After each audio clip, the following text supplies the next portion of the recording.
Olá, alunos, professor Sérgio Luiz aqui, com aula de Sociologia. Hoje é a nossa quarta aula sobre o tema trabalho e sociedade.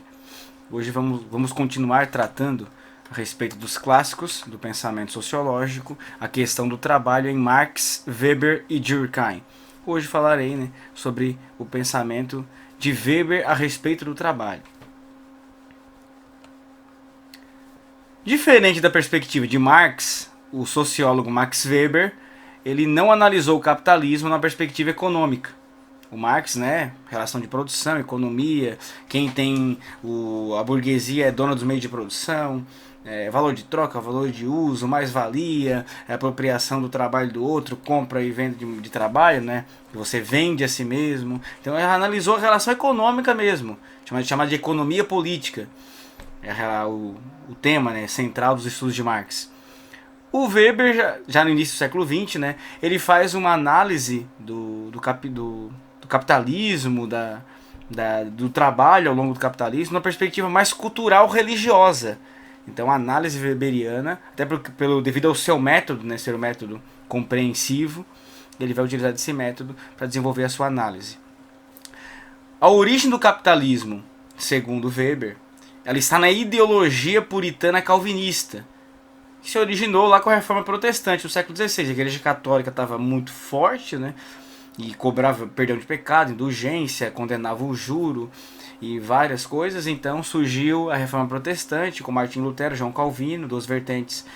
Surgiu o luteranismo e o calvinismo. Puritanismo é o nome do calvinismo que tomou na região inglesa, lá da região britânica. Então, essa ideologia puritana calvinista foi o principal gênese, origem do capitalismo moderno. Então, esse é o diagnóstico que ele fará, ou melhor, que ele fez. Ele percebeu a presença significativa de protestantes entre os empresários e os trabalhadores qualificados nos países capitalistas mais industrializados no século XX. No início do século XX, os países capitalistas mais industrializados eram os países que tinham uma presença muito, muito considerável de protestantes entre empresários e trabalhadores qualificados, chamados de profissionais liberais, advogados, professores, porque são profissionais que não são exatamente, na perspectiva do Marx, não são proletários exatamente. O Marx chama todo mundo de proletário, vendeu força de trabalho é proletário, mas eles também são proletários, mas eles não são exatamente trabalhador da fábrica, são profissionais que têm um salário melhor, a condição de vida melhor, mas mesmo assim não são classe dominante, Mas ele percebe esses profissionais trabalhadores qualificados, de uma classe média alta, e empresários, a maioria era protestante. Ele tem alguma relação, Deve ter, se a maioria é protestante, então tem que ter alguma relação do capitalismo com esses protestantes. Logo, ele imaginou que deveria haver uma relação entre os valores protestantes e a origem, a gênese do capitalismo moderno. E ele tentou pesquisar isso. Ele não fez uma suposição, ele foi fazer pesquisa para identificar essa relação. E aí ele percebeu que as conexões entre as mudanças na esfera religiosa e as transformações na economia, ele chamou de espírito do capitalismo. Então ele conectou essas duas coisas. Então vamos conectar religião e relações econômicas. E disso ele chamou de espírito do capitalismo. Então como se desenvolveu o espírito do capitalismo? Essa relação religiosa-econômica, ou econômico-religiosa. Segundo ele, lá no início da modernidade, depois lá da Reforma Protestante, o trabalho na visão puritana, calvinista, protestante, ele passa a ter uma relação de salvação espiritual. Então, e aí a origem do capitalismo vai estar aí. Então, o trabalho vai ter relação com salvação espiritual. Lembre que o cristianismo acredita na vida após a morte, galardão, recompensa, salvação espiritual, salvação eterna. O protestantismo, ele levou o trabalho, que na Idade Média era visto ainda como trabalho, como objeto de tortura e como castigo. O servo lá, o camponês, ficava o dia inteiro lá ralando lá no campo, na plantação, para garantir ao senhor, seu senhor, a grande parte da produção. Então ele vê, e não é mais a modernidade, essa ideia de trabalho como tortura, ela vai se perdendo. Surge uma nova concepção ideológica, compreensão ideal, imaginária sobre o trabalho. O trabalho tem relação com a salvação da alma, pois foi uma ordem direta de Deus. É a finalidade da vida humana. O ser humano foi feito para trabalhar. Depois do pecado original lá, qual foi o castigo de Deus? Trabalho. O homem lá pecou, cometeu o primeiro erro, na perspectiva judaico-cristã. E Deus falou que tem que trabalhar agora. Vai ter que trabalhar com meio do próprio suor. Uma ordem de Deus. O trabalho enobrece o homem. Sabe aquela frase, o trabalho dignifica o homem? Essa frase é justamente uma compreensão weberiana. Não que o Weber concorde com isso, mas ele vai diagnosticar isso. A ética protestante, a origem dessa frase está ali.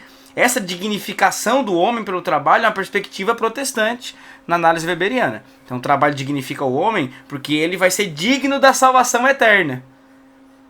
Porque trabalhando ele vai ter valores que vai levá-lo e elevá-lo à salvação eterna, garantida por Deus.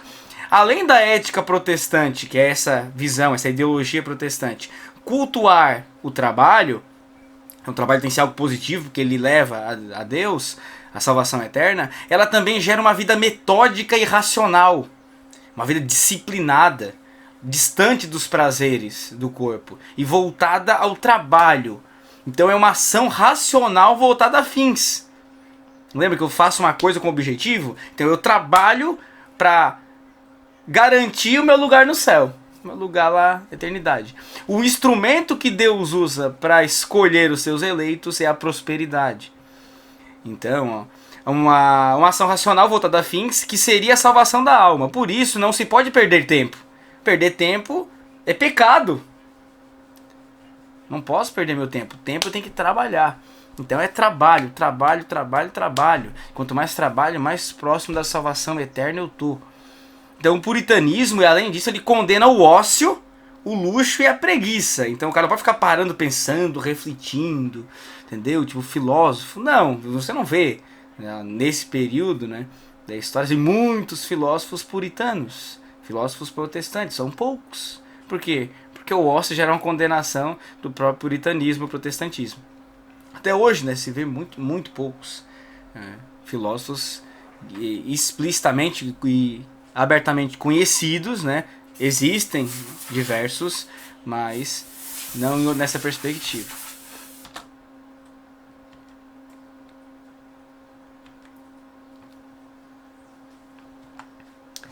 Para relacionar esses comportamentos entre a religião e a economia, né? O Weber, ele buscou na história da racionalização do trabalho a explicação para o surgimento do capitalismo, onde o trabalho torna-se um valor em si, ou seja, uma vocação. Então o trabalho agora, ele não é mais uma necessidade humana para a sobrevivência como o Marx propôs. Não, ele é uma vocação, ele tem valor em si mesmo. Por que eu trabalho? Para sobreviver? Não, eu trabalho porque tem que trabalhar, porque é uma vocação, é uma ordem de Deus. Então não é só para sobrevivência, para satisfazer as necessidades, é a mais.